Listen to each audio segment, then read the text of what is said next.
And we have, it's my pleasure today to introduce Dr. Hugh Kendall, who is the Regional Colorectal Screening and Gastrointestinal Endoscopy Lead for the Central East Regional Cancer Program.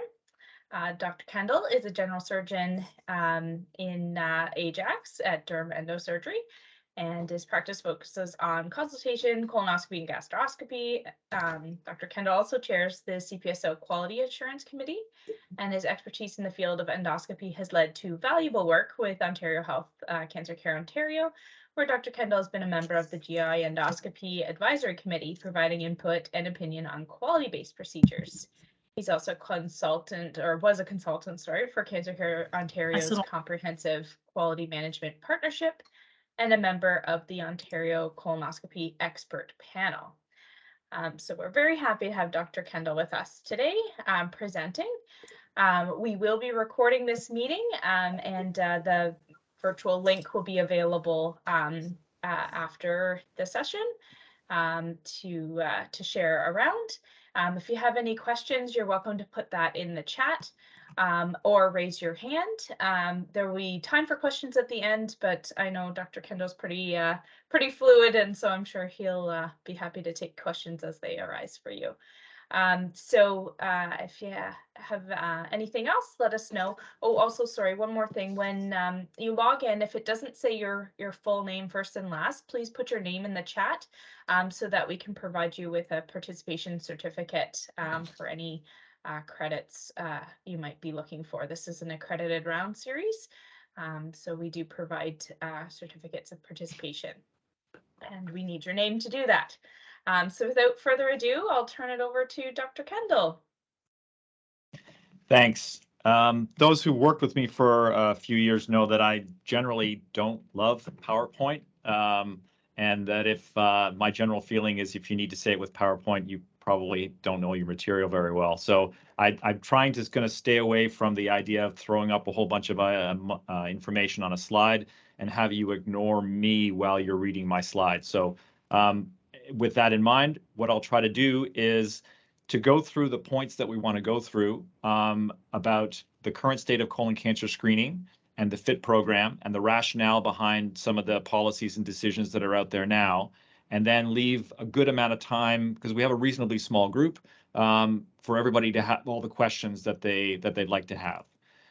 So let me just, the learning objectives today, essentially, I want to go over why FIT is a reasonable substitute for colonoscopy and how it's different from FOBT testing. I want to review the definition of what's average risk and what's increased risk, because I think this leads to a lot of confusion. Certainly those definitions have changed, but I'll tell you what they currently are, and maybe even where those definitions are going in terms of being even tighter. And we're going to review when to resume FIT after a normal colonoscopy. And lastly, a few tips and tricks about how to communicate with your patients, not necessarily to convince them to do FIT over colonoscopy, but if they, if you're going to do FIT, to minimize rejected samples, et cetera, et cetera. So I want to start by, you can read all of these. We're going to go over why all of these things are essentially myths or misconceptions. The myth that colonoscopy is better than FIT testing for detecting or reducing colon cancer mortality. They're exactly the same. The myth that although FIT may be a decent test, it's less invasive, everybody should have at least one baseline colonoscopy to stratify their risk into are they a polyp former or not. There's no evidence to support that. And the myth that, a family history worthy of colonoscopy rather than FIT is, including second and third degree relatives. We'll go over the evidence for that too. And lastly, the idea or the misconception that that after a colonoscopy that, FIT testing is required again in 2 years, because after a colonoscopy, nothing is required. After a normal colonoscopy, nothing's required for 10 full years. So we'll dive a little deeper in some of these points here. Just going to start with the idea of, relevance of colon cancer screening, why it's important. So again, don't pay too much attention to all the information on the slide. These are Googleable anywhere. The idea is, though, that it's in men and women the second and third most common cancer, and it is a leading cause of cancer deaths. It's 11% of all cancer deaths in Canada. The rates in the last few years have been decreasing. That may or may not be due to effective screening programs. We certainly hope that it is. It's also true that colon cancers are happening a little earlier than they used to be. I think the number of colon cancers in people under 50 used to be just north of 10%, like 10 or 11%, and I think it's now down around 8%. So there is some decrease in age onset, but that's not currently reflected in any changes in policy. This is the same kind of slide that says the relevance of colon cancer screening, why it's important, why it's, for instance, more important than screening for less frequent cancers like, perhaps lung. In terms of our Central East program, we have very good participation rates, and you may be surprised to see that the number of people overdue for screening is as high as 40%. 60% participation is a good participation rate, and that denominator is every single person of screening age on the January 1st of that date, and there may be many reasons for them not to be undergoing colon cancer screening. But the people who are excluded from that number are people who have a diagnosis of colon cancer, or have had a colonoscopy, or have had a FIT test. But still, you'd be surprised with the number of people who are out there who could be still brought into a colon cancer screening program. These are the wait times for our FIT program. So the blue bars are the total time from the positive test at the lab to the time that a patient gets their colonoscopy. The brown bars are the time from the abnormal test at the lab to the time when a referral date is made. And for you in family practice, we know the referral date because when colonoscopies are performed in a hospital, there are 26 data points that are collected at that time, and the person who's doing your patient's colonoscopy will have to supply the date at which they received the referral. So this is essentially, the brown bars are measuring what we call wait one, which is essentially the family practice side of any wait issues. The green bars are the wait time between when the specialist, the endoscopist, receives the referral and when the colonoscopy actually takes place. And the blue bar is the total for both. And for anyone who's wondering why the blue bars do not equal the brown plus the green bars, it's because we're doing a 75th percentile. So it's not the total. If it were the absolute total, they would always match. Green plus brown would always equal blue, but it's a 75th percentile, and depending on the shapiness of the data, if most of them are early or most of them are late, they will push the bars up and down and they won't ever equal.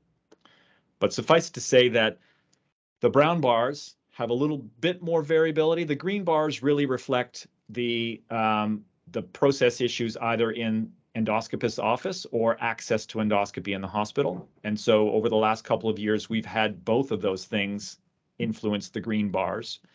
The brown bar, the wait one, abnormal result to referral, has a lot to do with frequency of patient interaction with family practice and practice activity. You can see that what's been fairly, now these brown bars no longer refer to family practice. All these bars in terms of wait time refer to relative wait times for reasons for colonoscopy. And you can see the blue bars, which is FIT positive, have been consistently a high priority.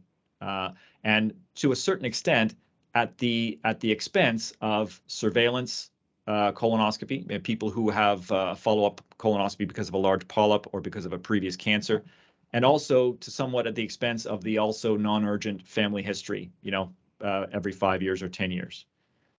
So FIT remains a priority, and we've done very well at making sure that the majority of FIT colonoscopies in the province are done within 56 days of an abnormal result. The colon cancer check program itself is is designed in part at its very first stage to separate average risk people from elevated risk. And it may surprise many people on the call to understand what an average risk patient is. An average risk patient is almost all of your patients. So anyone between 50 and 74, they have no symptoms, they have no first degree relatives. So if they have 2 uncles with colon cancer, if they have 4 uncles with colon cancer, they are still average risk. If they have an uncle who was diagnosed with colon cancer at 35 years old, they are still average risk. It's only first degree relatives. And in that respect, it doesn't really matter whether the first degree relative was diagnosed at 30 or 50 or 80. Currently, the first degree relative is the one and only gatekeeper for family history. It is possible in the future, and the research is ongoing, and it's possible that it may eventually be crystallized into policy in the next couple of years, that would even be further narrowed to the only relevant family history is 50% of your DNA, either parents or siblings, and colon cancer before age 60. So that's possibly coming down the road as well. So for those average risk people, obviously the FIT test is recommended starting at age 50. Anyone who by virtue of symptoms or other diseases or previous polyps or whatever else, anyone who needs to start earlier than 50 doesn't do FIT testing. They should be in the colonoscopy group. So FIT testing would never start before the age of 50. Typically, it stops at the age of 75. And I think we're going to get into that maybe a little later. This just reinforces the idea that one or more first degree relatives is really the only increased risk criteria in terms of genetics. There are other people that we'll go over that obviously should not have FIT. Symptomatic people who are in a program already they had a polyp 2 years ago and have a scheduled follow-up, people who have colonoscopies on a regular basis for things like Crohn's disease, and lastly, people who are designated high risk, not necessarily through first degree relatives, but through a known genetic mutation. So the screening pathway, which you're all familiar with, symptomatic always goes to any symptoms at all of note go for colonoscopy. And the average risk, this is exactly why I don't like slides, because it just goes over the same stuff over and over again. So I'm going to try and go through this a little quicker. I'll leave it on there for anybody who wants to take a screenshot or look at it, but I don't think for the people on this call, this is not going to be anything that's new. I want to go over the rationale for FIT testing. And before we do, I want to give a little bit of an explanation as to what is the logical reason that finding minute amounts of blood in your stool is a relevant surrogate for dangerous polyps and cancers. So before 2019 in Ontario, we had the FOBT test, which was a guaiac-based test, and it's a peroxidase reaction. It reacts with any kind of blood. If you have, red blood on your table right now and you put peroxide on it, it will foam. If you find blood on a blanket from 3 months ago and you put peroxide on it, it will foam. It's a non-discriminate reaction, and the FOBT test had that as a central weakness. It wasn't terribly sensitive, but most importantly, it was weak because it would detect blood from anywhere. Your patient has epistaxis, they have an ulcer, they have gum disease, and they floss their teeth like they're told to, and their gums bleed and they swallow it. That is all capable of producing a positive FOBT test from upper GI sources of bleeding because of the nature of how the blood was found, a peroxide reaction. The FIT test uses antibodies to the human heme. And as you know, like that depends on a specific spatial orientation, and any blood that's present in the upper GI tract will be physically changed, disfigured spatially by the digestive process. So anything that has seen digestive enzymes will no longer react with a FIT test. So not only is FIT much, much more sensitive, so the lower limit for FOBT was about 300 micrograms per liter, And FIT can detect as little as 60 micrograms per liter of blood. So it's much more sensitive in finding blood. But the good thing about FIT really is it's not going to be contaminated by any upper GI bleeding at all. Now, the idea of finding blood is that most polyps that we find at colonoscopy, you could leave them alone for 100 years, they will never become a colon cancer. It's the rare polyp, probably less than a fraction of a percent, that will go down a pathway that ultimately leads to cancer. And the cells that are in the colon obviously don't live forever. They live for a few weeks. They need to make a copy of themselves before they die.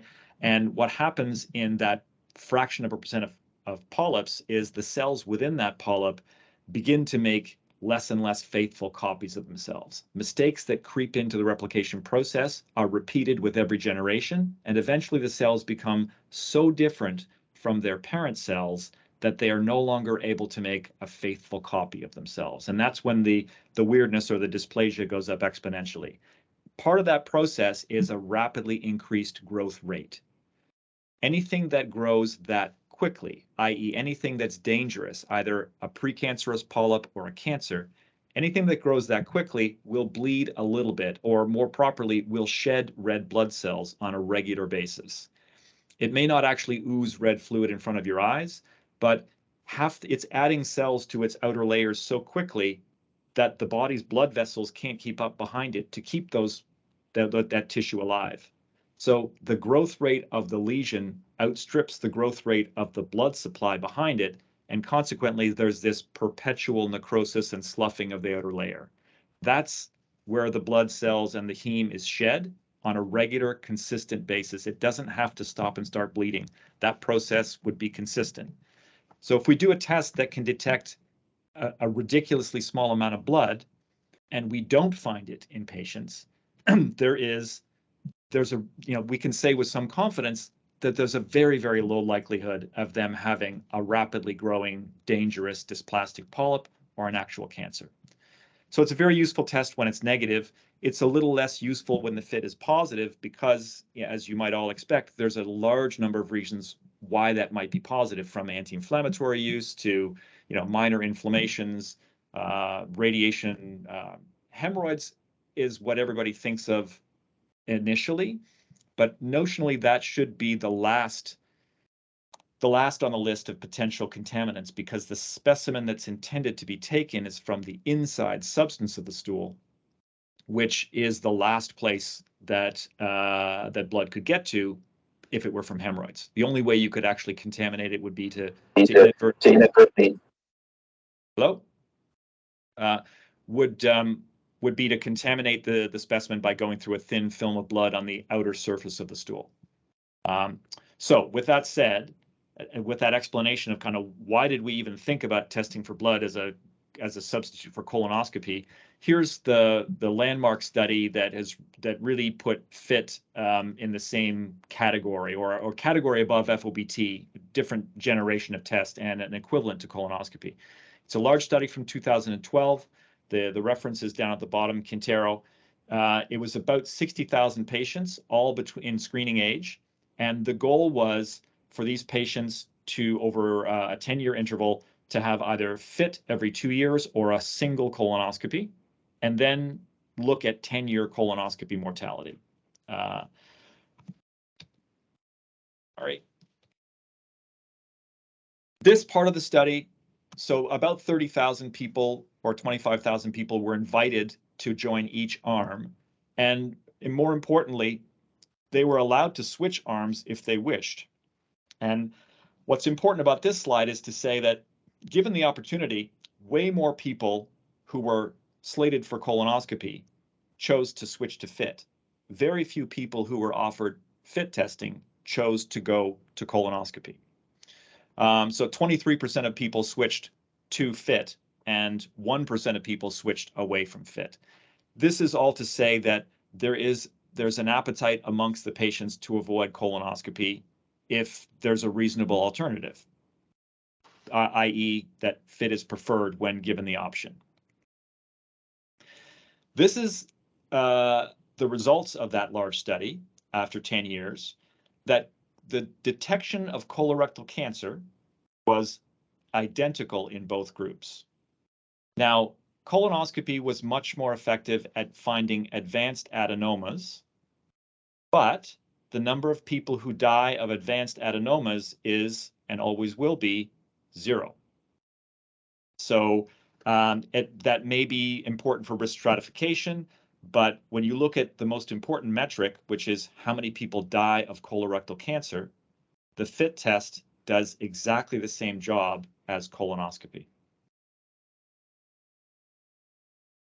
In order to talk about how we administer FIT and how we as colleagues should be advising patients and participating in the program, I just want to give a quick overview of the program itself. And so you're all familiar with how to fill out the requisitions and when it should be done. And we're going to go over a lot of these steps in the next few slides. This slide is designed to impart the information that the program is much more than a requisition and a test. The quality metrics of the program are measured from the very first part of it in terms of, participation rates, wait times for referrals, wait times for abnormal results, number of requisitions that are received but not sent, number of requisitions that are refused, the number of people who get a kit but don't return it. It's all monitored on a monthly basis. And one of the jobs that I do along with the team at the Durham Region Cancer Center that supports me is that we all together go over these data and work on weak points. So it is a very, very large, very complex, and highly monitored quality program. We have had with COVID an issue with FIT requisition rejections. And you can see that the most common reasons are originally duplicate requisitions and not covered by OHIP. So not covered by OHIP doesn't mean people without an OHIP card or without coverage, although they are included in that. Not covered in OHIP also means people who hold a valid OHIP card which has expired. So that was, and you can see the dark blue bar, was an increasingly prevalent problem. And as we'll see later, since September of 2022, that stipulation has been waived in Ontario. So now if you do happen to have a patient that you haven't seen for a long time, in the interim between visits, they may have a new version code. When you send off a FIT requisition on their behalf, you will not be notified that it wasn't sent out, and you won't have to waste admin time resending it out again because the version code isn't up to date. That's no longer going to be a reason for rejection. The duplicate requisition is a problem that sometimes I see. I'll have people sent to me for colonoscopy when they've had a FIT the year before, for instance, and that would count as another reason for rejection. Sometimes more than one provider is sending off a requisition on that patient's behalf. Sometimes what happens is, and I think this is probably a reasonably common one, is that a FIT kit has not been returned or has been reported as lost, and a second requisition is sent off without a specific box checked. And I will go over that at the end as well.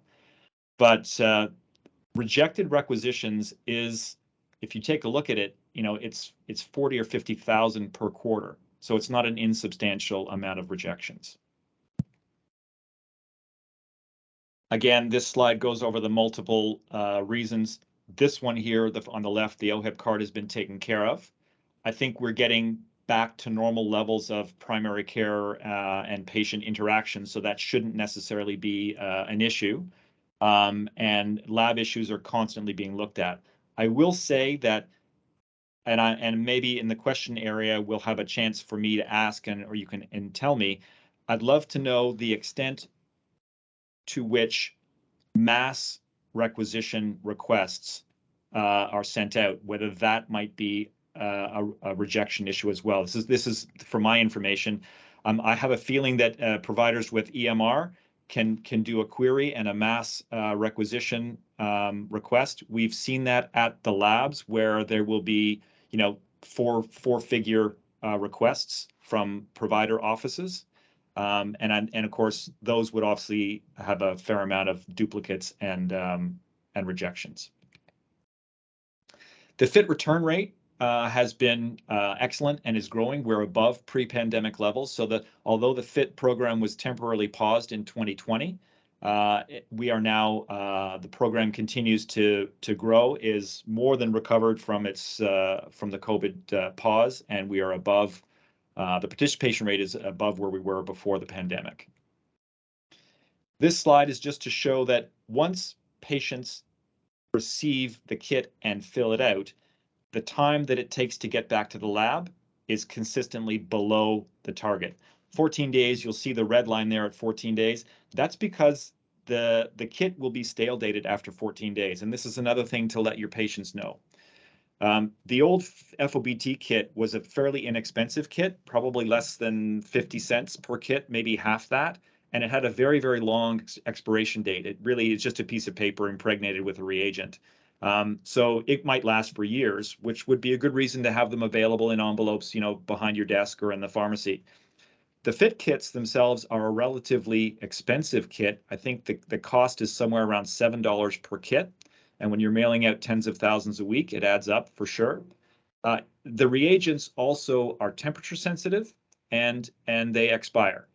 So, at the beginning of the program, we were concerned about it waiting in a mailbox in the middle of July, and also, being in a mailbox for a couple of days over the weekend at -30. But more importantly, the reagents within it will stale date within 6 months of it being unopened. But once it's opened, they will stale date within 14 days. So it's again, if you want less rejected or unsatisfied as satisfactory samples, it's important to tell your patients, once you do it, you need to put it in the mail ASAP. But it appears from this data that patients are doing that. When we do get unsatisfactory results, it's often a number of factors. The requisition expired, meaning that it didn't come back in the right time, is a significant one. But packaging, like the yellow bars, are leaking samples, so inadequate closure of the sample kit. And the gray bar is actually the one thing that you can tell your patients about. You can caution them on, packaging it up and using the pictograms properly. But most people will, if it is rejected, it will be rejected because of too much stool on the sample kit. It really does only require a small film to be adequate. And if there's anything the size, say, of a peppercorn, it's going to be rejected for too much. So this slide is to reinforce that FIT is a very efficient way of finding the colon cancers that happen in our province. About 5% of all the colon cancers that were found in Ontario were found using the FIT test, as compared to 2% found in symptomatic people. And if you're looking at how effective it is to screen people for first-degree relatives or just because they had a big polyp 10 years ago, the percentage of cancers that are found through those means are less than a fraction of a percent. So all of this is by way of saying that FIT is on an equal footing with colonoscopy. It's a major player in colon cancer screening, and it is a very cost-efficient and effective way of detecting colon cancer. This data here is a surprising one whenever we go over it, because it's the abnormal fecal test with no follow-up. So these are people who have a positive FIT test that never end up getting a colonoscopy. And you'd be surprised that it's as high as it is. But remember that this isn't all through communication breakdown. Some of those people will have died. They got a FIT test because something was clearly wrong, and they won't have a colonoscopy because something else happens to them, whether they have other disease and comorbidity and mortality. They may get a colonoscopy out of the jurisdiction. They may get one in Quebec or BC or wherever they live. There are a number of reasons for that number to be as high as it is, but we are meeting those targets in Ontario. In terms of tips and tricks to increase the participation in your practice, The right side of this slide is a screenshot that I put in there from the website that the link is down at the bottom. But if you go to Cancer Care Ontario, the Fit Positive page, there is a Google Translate widget, which will enable you or your patients, frankly, all you need to do if they're computer literate is to give them the link on your literature. They'll be able to go there and get the instructions in 32 different languages. So there's really no need for people to miss out on fit or perform it incorrectly due to language issues. In terms of avoiding unnecessary fit positives, I think the recommendation for patients, what do you do with a patient who has hemorrhoids? Again, as I said before, notionally, hemorrhoid bleeding shouldn't be something that contaminates a fit kit unless there's a small film of blood on the outside of the stool through which they plunge the specimen stick. In the absence of that, it should be you should be able to use fit in all of your hemorrhoid patients without worrying. But if they are bleeding more often than 2 or 3 times a week, then there is a possibility just by chance it's going to be positive. As a practitioner, as a general surgeon and endoscopist, I would say if you have a patient who's bleeding that frequently, they should probably be evaluated for that bleeding a priori.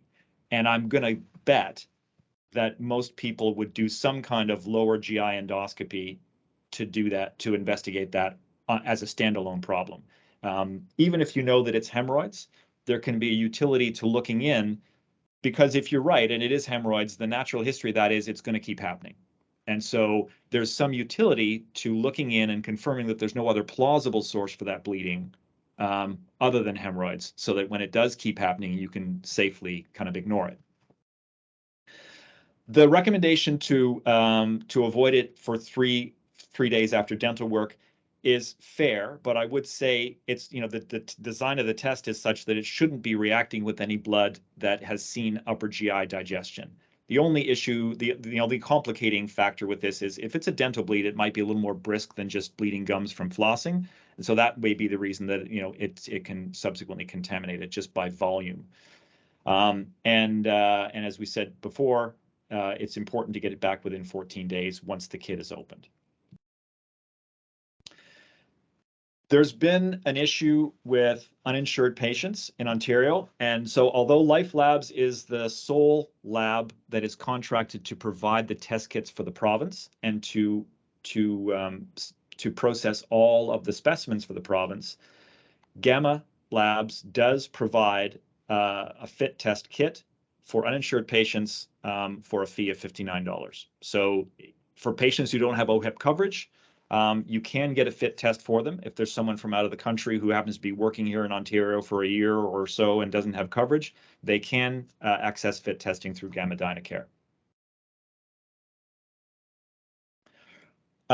Expired OHIP cards, as I said before, this slide doesn't do anything other than explain what I discussed earlier. Since September of this year, the large problem of expired OHIP cards as a consequence of the pandemic and frankly, fewer patient-physician interactions where those things would be flagged and caught. It had become an increasing problem, and now your patients' requisitions will no longer be rejected if their version code isn't up to date. Many of you will be familiar with Ocean. It's an add-on to the multiple EMRs, and it's essentially an electronic community of providers that allows seamless transmission of EMR data between specialists and primary care physicians. And there can be essentially little train stations, little individual stops on the Ocean map that you can create for any reason you want. You can create one to receive referrals for hereditary fructose intolerance or anything you want. And fit positive referrals, this is a very efficient way of creating a centralized referral, either to one provider or for a group of providers. And Scarborough Health Network in our region has created a centralized referral for all family physicians in the Scarborough region They need to only go to one place, and they can share the patient information. And from there, the group of physicians will make sure that the referral for colonoscopy happens in the most timely and efficient manner. Lakeridge Health in Central East is also is deploying a similar pathway in March.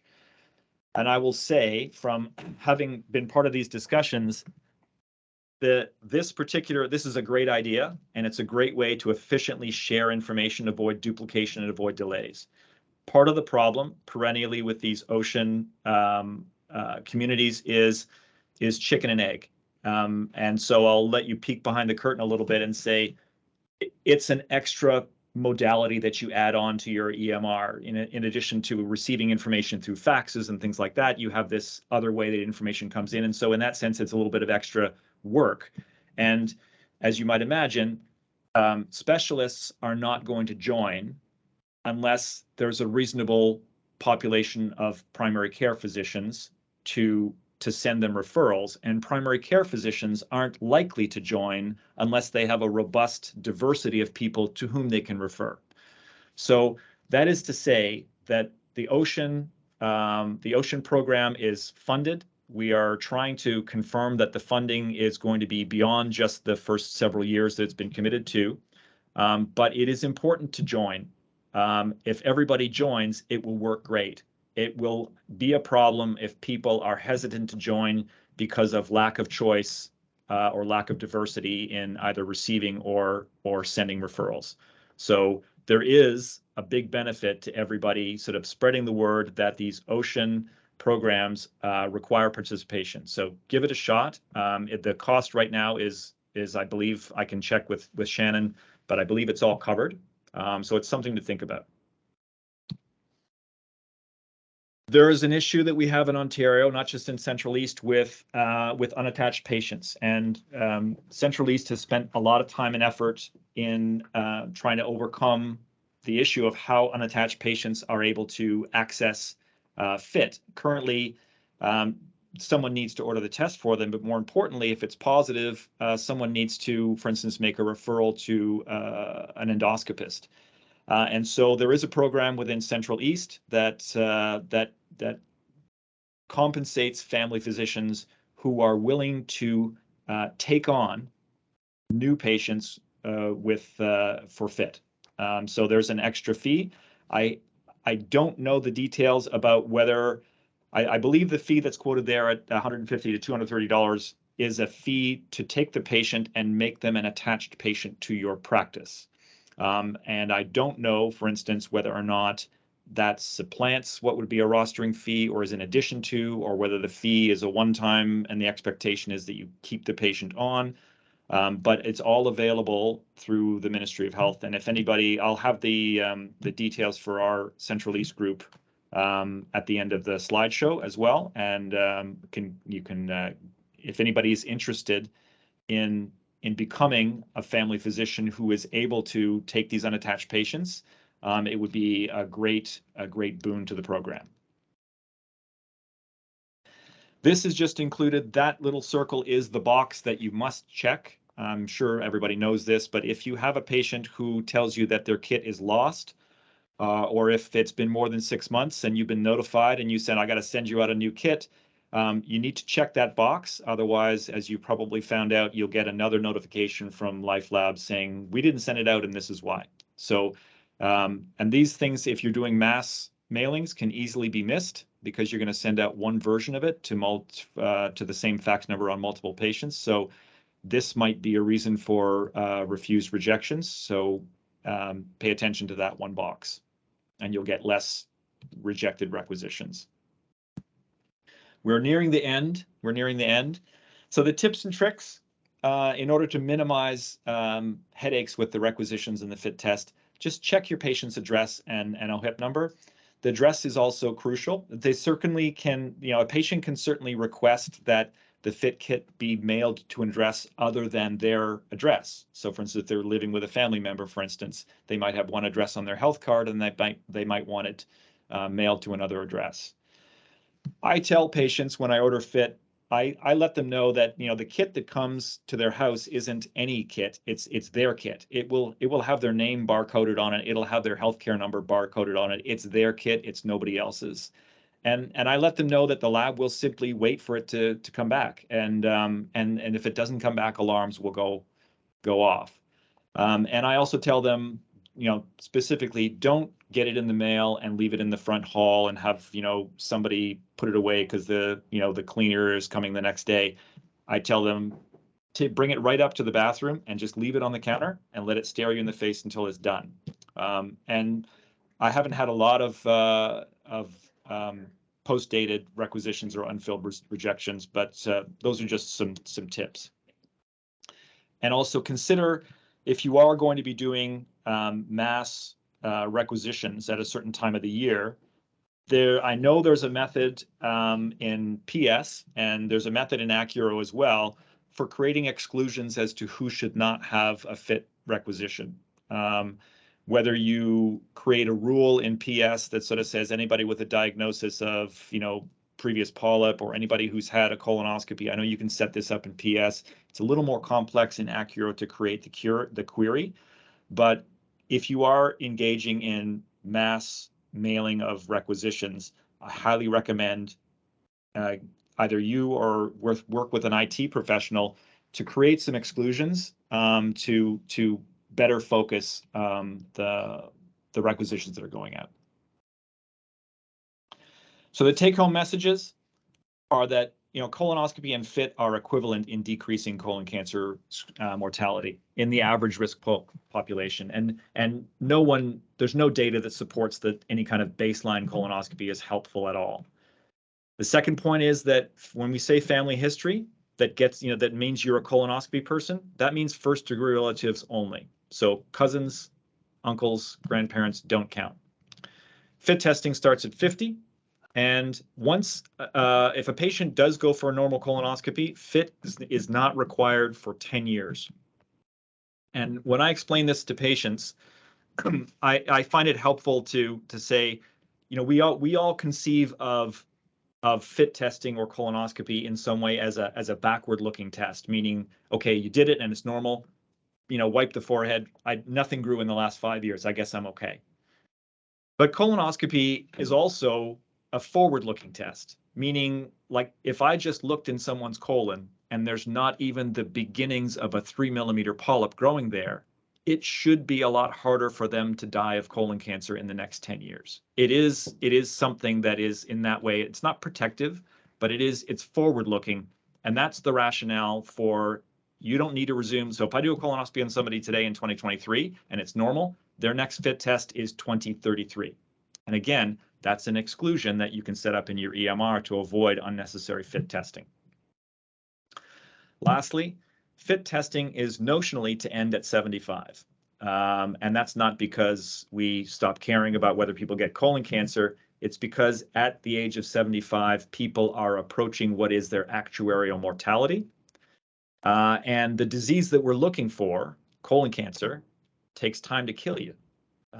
So, in contrast to a heart attack or a stroke where a patient could be dead, on the day that they get that, if someone reached out and put a brand new colon cancer in me, I'm not going to die today or this month or even this year. In fact, there's a 50-50 chance in all comers that I will be completely cured of my colon cancer. That's the 5-year mortality, overall 50%.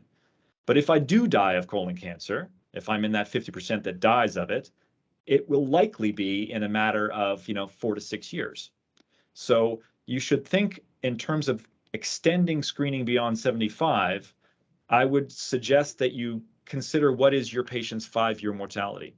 The moment that your patient is no longer at risk from a disease that might kill them in 5 or 6 years, there's no real benefit to screening them because it's no longer relevant to their mortality.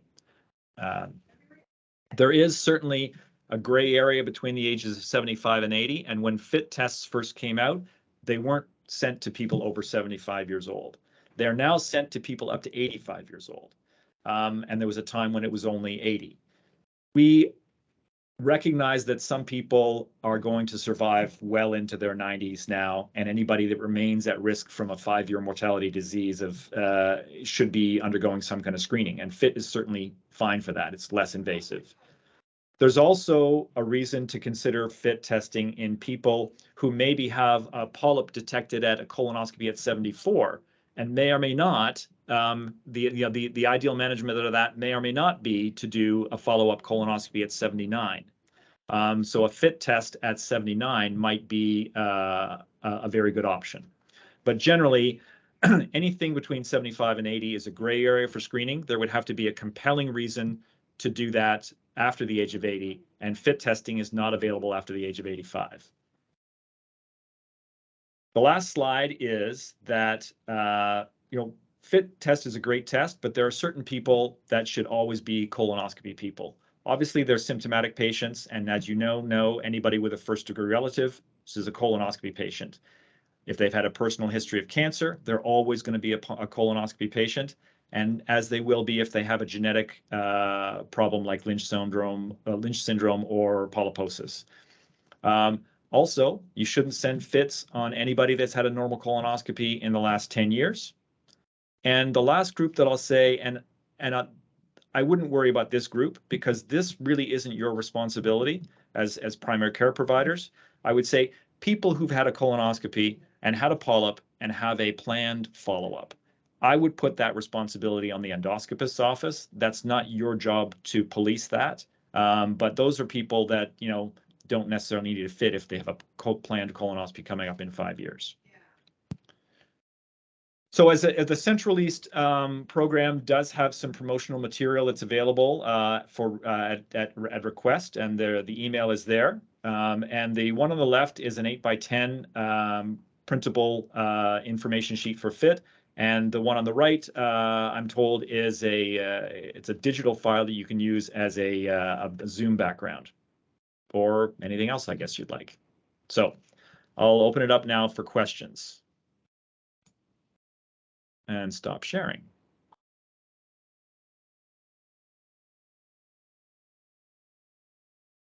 Okay. It's Dr. Hassan. Thank you for your talk. I don't think you can hear me. Yep.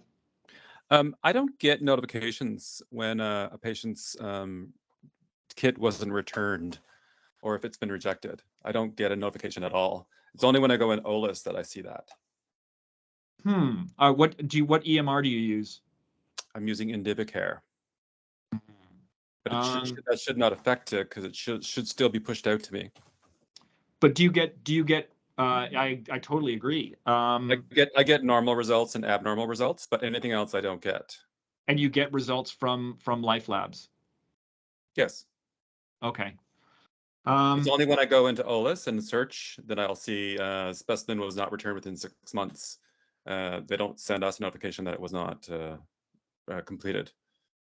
So that's definitely not a system-wide issue that I'm aware of. I suspect that it might be something in the configuration either of your email and OLIS, your EMR and OLIS, like whether or not there's an account permission or something to get results, or it may be something at the level of Life Labs regarding your office. So my first step would be whoever's doing your IT or whoever is your Life Labs representative you should be able to call them and have them just check that the account permissions and the notifications are all tickety-boo on your EMR side and Life Labs side. Because if you're getting other results from Life Labs, I'm not aware that that's a system problem. Okay. The second question I have is the ColonPrev study in 2012. Those were preliminary results. It was a 10-year study. Has the 10-year trial results been published?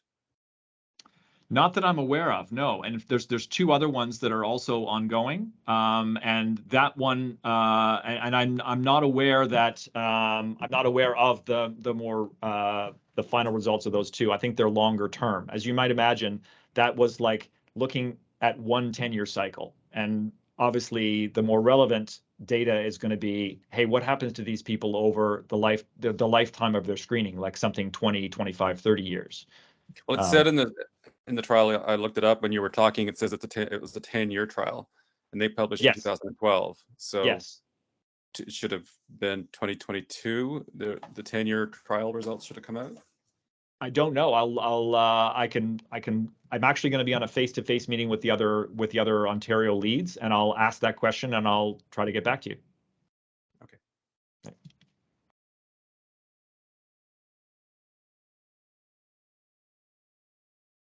I have a question from Dr. Ray. Go ahead, Dr. Ray.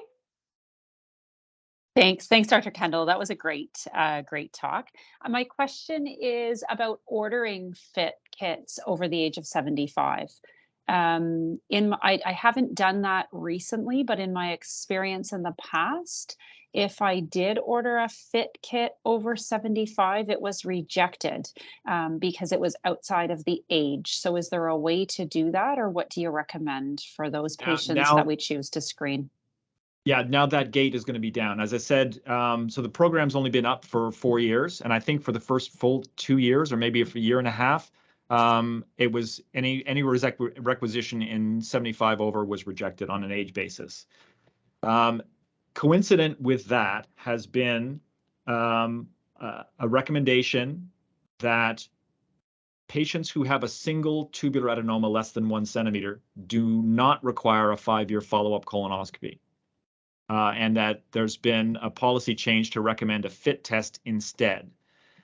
And coincident with that recommendation, which I'll say that is currently the recommendation of Ontario Health, and it's certainly one that endoscopy community is aware of, I would say the uptake of that has been a little spotty. Just, I think it's one of those things that's in between policy, like evidence-based policy, and complete acceptance within the profession. So there's a lot of variability in terms of what providers are doing. But once that recommendation for, hey, you can follow up a single tubular adenoma with a FIT test came, then FIT test ages were increased to allow you to follow up someone who had a colonoscopy or a polyp at 72 or 73, that you would normally say, well, I want to bring you back at 79 for a colonoscopy. So the FIT was increased to 80 at that point. And recently it's been increased to 85. So they will not send one out after 85, but right now, as long as your patient is less than 85 years old, you shouldn't have any difficulty getting a FIT requisition. Brilliant, thank you. I have a few in the chat, Dr. Kendall. So Dr. Michael May says, I don't have a mic, sorry, but we universally get reports from endoscopists that if any polyps return edematous, all family members should be screened at age 40. Where is this coming from? That is, that's probably a consequence of changing guidelines, variation in guidelines. And the other one, I don't know. Adenomatous polyps are common. 30% of everybody who comes in my door will have a polyp. If I went out on the street and wrestled people to the ground and did colonoscopies on them, before they stopped me, I would find polyps in 30% of everybody. That's the most important quality metric that we have. Every endoscopist in the province gets a yearly report card. And if I'm not finding at least 30% of my patients have polyps, I might not be doing a very good job at what I do. So adenomatous polyps themselves are not a risk factor. Advanced adenomas are, and advanced adenomas have a baseline consistent definition, but not exact. So that's over 1 centimeter, or it has a villus component, like it's a tubulovillous adenoma or a villus adenoma, or it has any dysplasia. So advanced adenomas in your immediate family might be something, but I would not agree with that anybody, because 30% of everybody will have adenomatous polyps, and pretty soon, within 2 generations, all of us will be getting colonoscopies. That's not evidence-based. Thank you. And I see Dr. Brochart, you have your hand up. Go ahead. Oh, hi. I work primarily with Indigenous patients, and I've come across the situation where somebody does have a first-degree relative. So the preference, obviously, from this perspective is they go for colonoscopy, but the patient refuses colonoscopy. either because they don't want to travel or don't have a car or can't get to where they need to go. And so they say, well, doctor, can I just do the FIT? And then if that's positive, then we'll go on. It's just common that I see this happen where people are just refusing straight out to have colonoscopies. Mm-hmm. Yeah. So yeah, I think you're doing a great job by giving them FIT.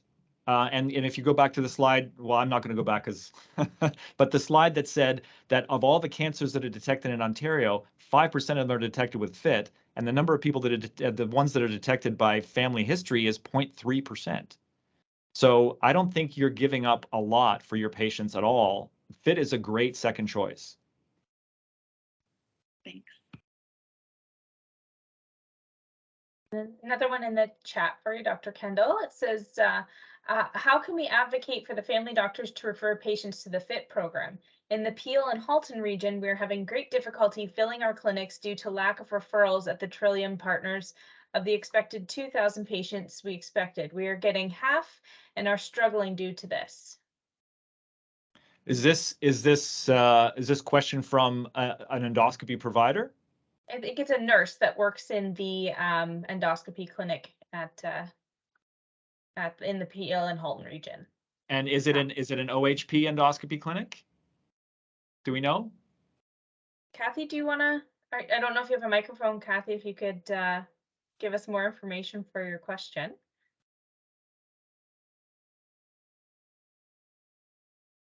I'll say well, first thing is I would consider endoscopy providers, either if it's a hospital-based clinic, a hospital-based group, or even a non-hospital-based group. There's no obstacles for them to consider an ocean-based central referral platform. And the next thing is to get the information out to the primary care providers and let them know what these resources are. If I have to believe that it's an issue, I have to believe that the volume's not missing from the Oakville Peel region, that it's either all being effectively done in hospitals or in other areas. So if you're a hospitals-based group and you're wondering where all the people are, it may be that you are absolutely stuffed full of OHPs that are seeing those patients because OHPs are selling timeliness. If you're an OHP wondering where all the business is, it may be that it's being effectively done in hospitals. So I would check that by asking your regional lead, and I don't know if it's Andrew Bellini or not, but your regional lead would be able to tell you whether or not there are significant barriers to getting people done in the region. If they're meeting all their targets, then the answer is probably they're going to the other side. Whatever side you're on, they're going to the other side. But there's no downside to increasing the availability and decreasing the friction of the referral process by thinking of something like a central referral with Ocean and then disseminating it to the family practice community. Great, thank you. And Dr. Hassan, sorry, have your hand up again. Yeah, I'm wondering about, I don't know why there's not exclusion codes for patients who have other comorbidities like, severe congestive heart failure or COPD. Would it seem inappropriate to me to get them to go for colorectal cancer screening when I don't think their life expectancy is 5 years, and that's not an exclusion code? Yeah, I don't know. You're absolutely right. And I think medically that sounds very logical, and probably the best way to do it is for you to create like a separate ICD diagnosis. If you could create in your EMR a separate ICD diagnosis of like limited life expectancy, inappropriate for screening, and you could just create that as when you create a query.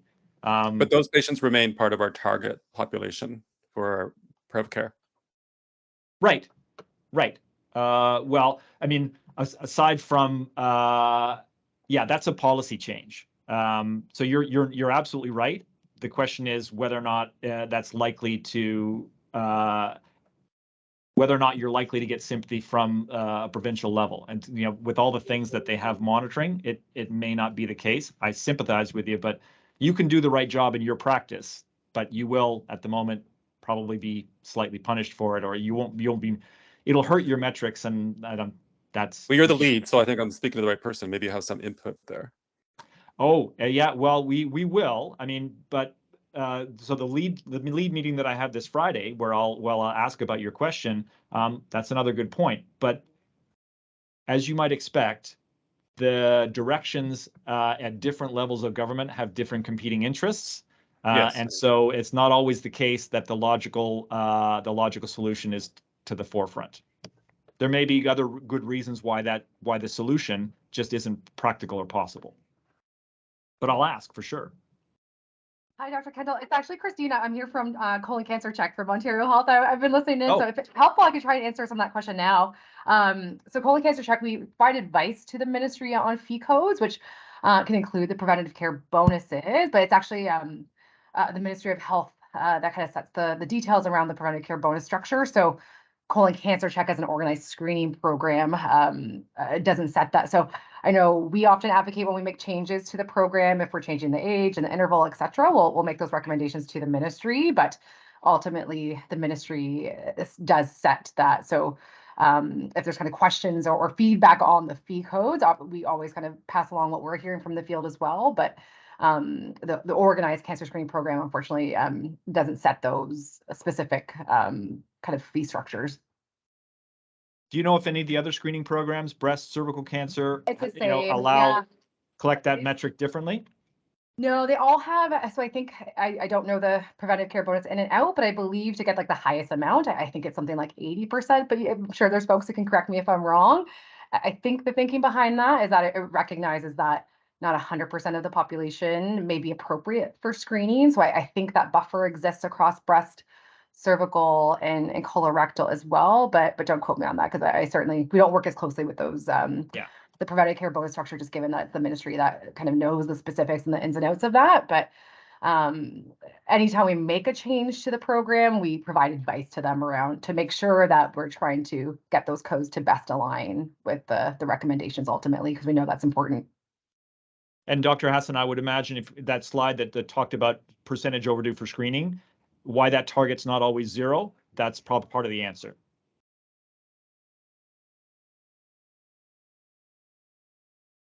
Okay, and we're a little bit over time. We'll take one last question from Chris. I see your hand up. Thank you. And I joined late, so if you covered this already, I apologize.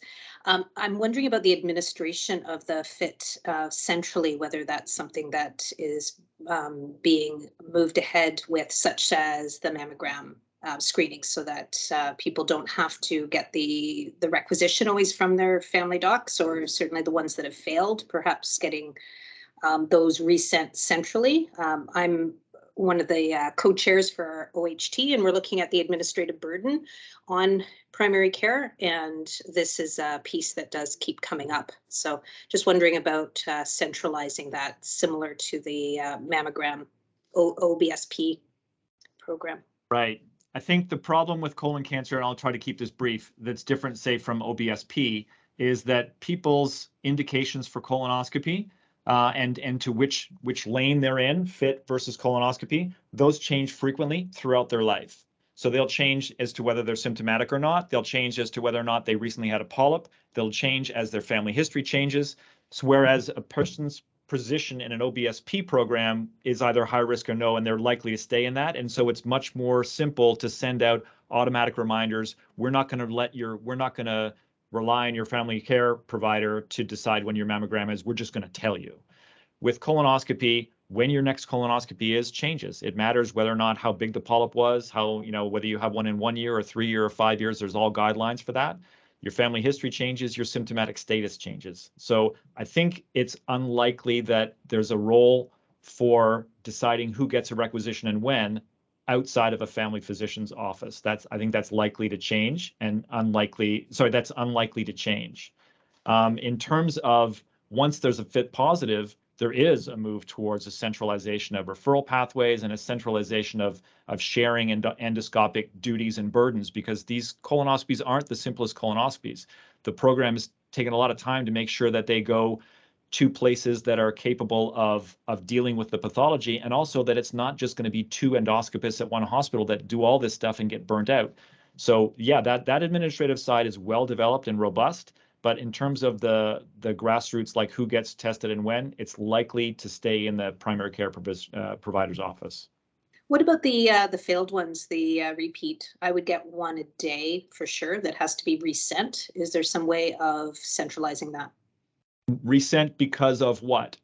They didn't complete, or it was sent and it leaked, or Right. um, So yeah, that's going to be down to patient education. And so, you know, there's the instructions are there. They're in 32 different languages on the site. And I think, you know, I've had success just telling the patients that what comes to them is a relatively high cost individual kit that is theirs and theirs alone, and that it's time sensitive, and like it's a mass of reacting chemicals, and just treat it with some care. Like read the instructions, and that's the best you can do, unfortunately. If you're getting one of those a day, either all of your patients are challenged in some way, or you're doing a great deal of screening, which is good. yeah, I think they forget to do it. That's typically the reason. That they become stale dated. I have people sending it in, but it's beyond the date, or they just, it hasn't been done for 6 months. So it just seems like it's a lot to keep on top of. That doesn't seem like a great use of my time, quite honestly. And many primary care docs feel the same way. So I'm sort of trying to advocate on behalf of, you know, primary care in general, in terms of trying to reduce anything that could be administrative, right? We've already identified if the complexity of identifying those people that are suitable for FIT is more complex than for breast, and that's what the data shows, then that's what the data shows. But things that we already decided to send out that just don't get returned on time, that seems like I'm not sure there's a clinical intervention that I complete, other than, yes, I could ask my staff to be careful, you know, don't waste the resource, etc. But I think any staff could do that. It doesn't have to be my nurse, for example. Right. It's an educational thing. But yeah, Yeah. it's I suppose you could have them come into the office and do the sample there, but that's about all I can think of. No, what I'm saying is, could it be centralized? Every time there's a requisition, could someone from the province say, hey, you did this wrong. Do you want another one or not? Similar to the OBSP, right? If someone's late, they get a memo saying, hey, you haven't had your mammogram yet. So something along those lines. Right. Instead of us doing the admin, just a consideration. I think I'm hearing this correctly, just so I understand. So I think it's a letter or so to say, we know you have a FIT test, you haven't completed it yet, friendly like nudge to get it done type of thing. Yep, absolutely, because that's what we do by a phone call. Yeah. But it doesn't usually require a clinical intervention, but it comes to me as a task to take care of. So it's doable. There's a cost to that, right? So saying at whatever the postal cost is, and you're talking thousands and thousands a week, but it is possible to, I mean, it would be possible to send out a reminder letter if a FIT kit hasn't been received, let's say in 100 days. But then I think, you know, most people will have lost the kit. So I would wonder about that. Yeah, I mean, I guess we're bearing the administrative cost. But you're also getting remunerated for the cost as well, right? No, so, not the repeats.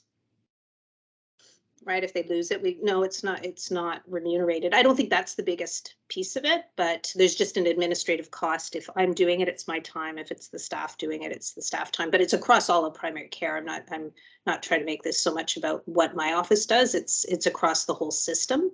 And so it's a fair burden, and I'm not sure it's placed in the right hands. It really is simply administrative, and there's a cost either borne by primary care or by the province. Anyway, I won't belabor it any further.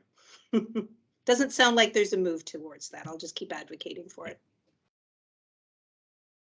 So much. We are quite a bit over time. There's one more hand up, Dr. Kendall. Do you have another minute or Sure. two? Or okay. Yeah. And for anybody who has to drop off, just a reminder to please put your full name in the chat if it's not displayed already, so that we can provide you with a participation certificate appropriately. Tina, would you like to go ahead? Hi there. I am the administration for the FIT program at Trillium Health Partners, Mississauga Hospital and Credit Valley. I've been in this role for 3 years. And is there going to be any communication to referring family doctors and endoscopists' offices, communicating to them how effective this FIT test actually is to raise our volumes? because we have about 35 endoscopists that I schedule for, and we have a lot of fit clinics that go unfilled, like I think it was a nurse that was speaking to that for us.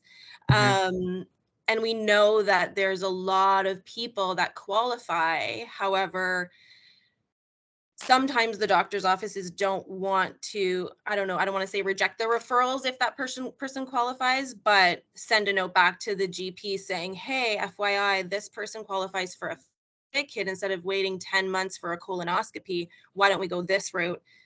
We have the resources for that person to be scoped in 2 to 3 weeks from now. And that's the reality of what's happening here at THP. I book about 2 to 3 weeks out unless the patient decides to delay on their own. So are you talking for fit positive cases or for Yes. just colonoscopy screening in general? I'm talking about fit positive cases. I book all fit positive colonoscopies at Trillium Health Partners. Right. And the problem is that you have more capacity than volume. Correct.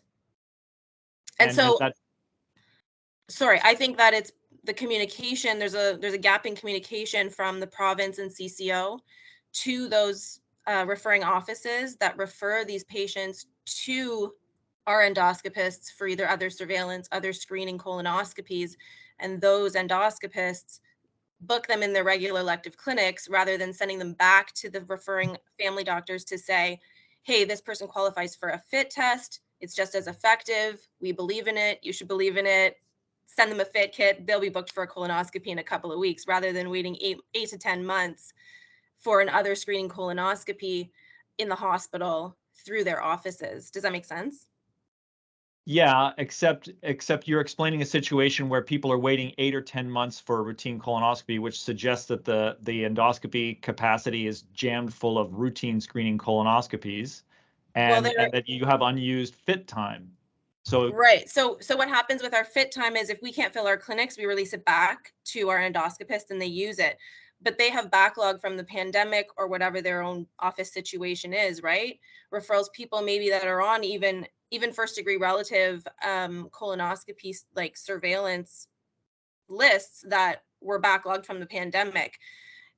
Side note, we do get referrals for people with first degree relatives in the FIT program and we book them. So, I mean, there's a lot of gray area there, but some endoscopists or some offices will just take that referral that qualifies for a fit test, book them at the office level, and they're waiting to fit in their elective hospital clinics 8 months. Whereas if they can reject the referral at that spot, and then the GP can send a fit kit, then we can accommodate that patient in a more timely manner. So I would say so if you remember the slides that I presented sort of halfway through about indications and fit times and all the colored bars and stuff, that data is generated by your region in the same way that Central East does, and your regional lead. So you should be able to test the hypothesis about whether or not too many people are getting average risk screening colonoscopies versus fit. You should be able to test that by comparing your region to other regions in terms of volume of fit per 100,000 population and volume of colonoscopies. So you can find objective data to sort of say there's too much of this and not enough of that. Right. Also, well, you wouldn't have it. It's measured. All the providers are going to get a metric. All endoscopy providers in your region get a metric on recent normal colonoscopies, essentially a metric of whether or not they're doing normal screening colonoscopies. Right. I have seen that. You're not going to be privy to that info, but I would go to your lead and find out whether your volumes in fit are different per 100,000 population. And then you'll know if it's an education problem or they're going to a different region. I see. Okay. I know that some of them go to private clinics because I call the patients and they say, I had that done here, wherever. But I also know that there's resistance at the office level as well as to why they would send these patients for a fit kit or send them to the fit program, even if they did physically receive a fit referral. So there's a few gaps in the communication with that for us. I'll give you one more piece that very quickly. In Scarborough, we originally had a difficulty with the referral pattern in that endoscopists had a footprint inside and outside of a hospital. Right, and same here. the fastest turnaround was always to send it to an OHP, And then if the person felt that they needed to be done in a hospital, they would then get it done only after they were rejected by the OHP. So Right. attacking that referral pattern, which may be an issue in your region because of the plethora of OHPs, looking at it's a family practice issue as well, and sort of saying, you know, don't send it to the OHP side, send it to another one. Like it has to start, unfortunately, this highlights how absolutely crucial the primary care physicians are in these screening programs, right? Right. But that may be the other issue is a pattern of referral, in that a lot are going to OHPs because your hospital-based endoscopists are also working in the OHPs, and the OHPs are selling fast track, which the program itself is prioritizing. For sure. And then the requirement on the FIT guidelines is to be done in a hospital setting. So we're really not following the guidelines that are laid out for us. And doesn't seem like anyone's really implementing it at the CCO level, at the Life Labs level. Now I know, which I didn't know, that they're still sending kits out to 85, because we get a lot of patients over 85, which is fine. But as far as symptomatic, as far as a lot of comorbidities, living in a long-term care facility, first degree relatives, all of those are coming in. So education is obviously key, but it's key at the office level and the endoscopist level. But I would say you're correct, like you're right, at the office level for those primary care providers, so that we can give these patients quick colonoscopies that we're able to do, right? If you want to just send an email to Shannon or Caitlin, then what I can do is I can find out who's your lead and connect you with your lead on this program. I would love that. Problem. Yeah. Okay. I'm very passionate about it. Thank you. Okay. Thanks, Tina. So thanks very much, everyone, and thank you so much, Dr. Kendall. I forgot at the beginning to introduce Caitlin Loudon, who's our primary care engagement lead. So she's your point of contact for any questions about webinars or upcoming topics or anything you learned today. Caitlin can help connect you to the right information, and probably that will be Dr. Kendall for today's talk. But thank you all so much for joining us, and we look forward to the next one. Caitlin did put it in the chat, but we're talking about how to optimize your EMR.